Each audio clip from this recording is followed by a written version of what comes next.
भक्तों, एकादशी व्रत भगवान विष्णु को अति प्रिय है। इसलिए जो भक्त व्रत नहीं कर पाते उस दिन कम से कम एकादशी की कथा जरूर सुननी चाहिए। और सुनते समय आप भगवान विष्णु का ध्यान में दर्शन करते रहें और ओम नमो भगवते वासुदेवाय नमः का मंत्र जाप करते रहें। ऐसा करने से भगवान विष्णु प्रसन्न होकर एकादशी का फल अपने भक्तों को दे देते हैं। भक्तों, एकादशी की उत्पत्ति कथा आपको सुना रही हूँ। नारद जी ने पूछा, महादेव, महाद्वादशी एकादशी का उत्तम व्रत कैसा होता है? सर्वेश्वर प्रभु, उसके व्रत से जो कुछ भी फल प्राप्त होता है उसे बताने की कृपा कीजिए। महादेव जी ने कहा, ब्राह्मण, यह एकादशी महान पुण्य फल को देने वाली है। श्रेष्ठ मुनियों को भी इसका अनुष्ठान करना चाहिए। विशेष विशेष नक्षत्रों का योग होने पर यह तिथि जया, विजया, जयंती तथा पाप नाशिनी इन 4 नामों से विख्यात होती है। ये सभी पापों का नाश करने वाली है। इनका व्रत अवश्य करना चाहिए। जब शुक्ल पक्ष की एकादशी को पुनर्वसु नक्षत्र हो तो वह उत्तम तिथि जया कहलाती है। उसका व्रत करके मनुष्य निश्चित ही पाप से मुक्त हो जाता है। जब शुक्ल पक्ष की द्वादशी को श्रवण नक्षत्र हो तो वह उत्तम तिथि विजया के नाम से विख्यात होती है।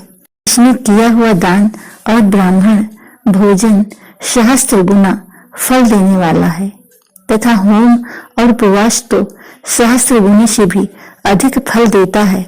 जब शुक्ल पक्ष की द्वादशी को रोहिणी नक्षत्र हो तो वह तिथि जयंती कहलाती है। वह सब पापों को हरने वाली है। उस तिथि को पूजित होने पर भगवान गोविंद निश्चय ही मनुष्य के सब पापों को धो डालते हैं। जब कभी शुक्ल पक्ष की द्वादशी को पुष्य नक्षत्र हो तो वह महापुण्य में पाप नाशिनी तिथि कहलाती है। जो 1 वर्ष तक प्रतिदिन 1 प्रस्थ तिल दान करता है तथा जो केवल पाप नाशिनी एकादशी को उपवास करता है, उन दोनों का पुण्य समान होता है। उस तिथि को पूजित होने पर संसार के स्वामी सर्वेश्वर श्री हरि संतुष्ट होते हैं तथा प्रत्यक्ष दर्शन भी देते हैं। उस दिन प्रत्येक पुण्य कर्म का अनंत फल माना गया है। सगर नंदन कुकुस्थ नहुष तथा राजा गांधी ने उस तिथि को भगवान की आराधना की थी, जिससे भगवान ने इस पृथ्वी पर उन्हें सब कुछ दिया था।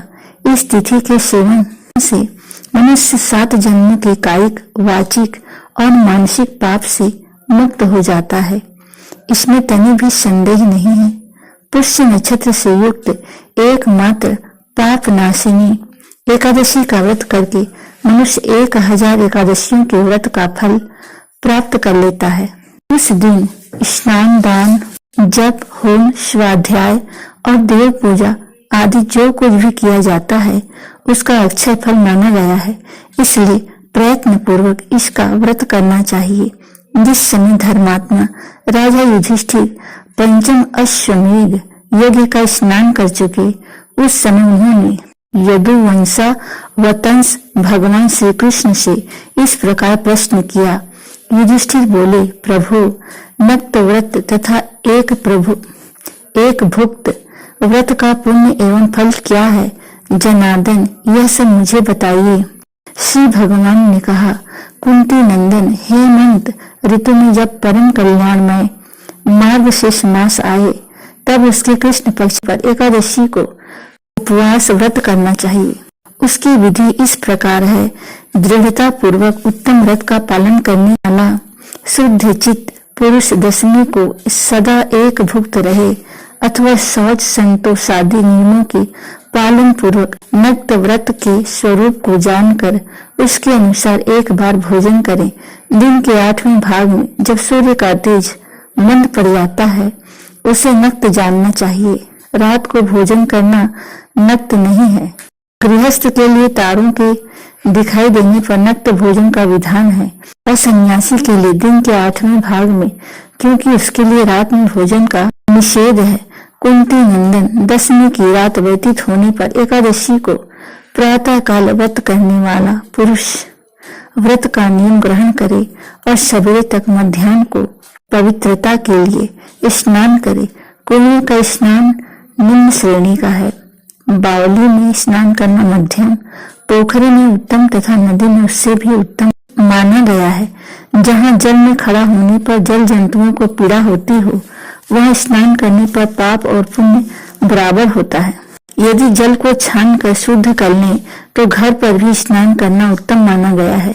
इसलिए पांडव श्रेष्ठ घर पर उक्त विधि से स्नान करें। स्नान के पहले निम्नांकित मंत्र पढ़कर शरीर में मृत्तिका लगा लें और यह मंत्र बोले: अश्व कांते रथ कांते विष्णु कांते वसुंधरे मृत्तिकांते मृत्तिके हर में पापम यन्मया पूर्व संचितम। वसुंधरे, तुम्हारे ऊपर अश्व और रथ चला करते हैं। भगवान विष्णु ने भी वामन अवतार धारण कर तुम्हें अपने पैरों से नापा था। मृत्तिके, मैंने पूर्व काल में जो पाप संचित किया है उस मेरे पाप को हर लो। व्रती पुरुष को चाहिए कि वह एक चित्त और दृढ़ संकल्प होकर क्रोध तथा लोभ का परित्याग करे।